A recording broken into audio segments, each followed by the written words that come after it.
Ang mas mabuti pa ang pagsunod kaysa paghandog ng taong umaasa sa Diyos. Maganda makita natin ang lahat ng pagsunod natin at pag-aari ng sarili ay bunga ng ating pagmamahal kay Jesus Nazareno. Kaya ang tunay na deboto, nagmamahal kay Jesus. At dahil nagmamahal kay Jesus, handang sumunod kay Jesus. At yan po ang hamon sa atin ng ating ebanghelyo ngayon.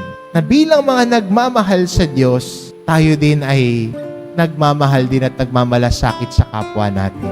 Hindi para sa sarili nating pag-angat, hindi para mapansin ng lahat, kundi handang magpakababa, handang maglingkod dahil pinakita sa atin ni Jesus ang daan. Pinakita niya sa atin sa kanyang buhay at pamumuhay. Paano ba tayo makapagmamahal sa Diyos ng buong buo? Paano tayo makakapagmahal sa kapwa natin ng gaya ng ating sarili? Si Jesus pinakita ang daan. Sundan natin siya dahil minamahal natin siya.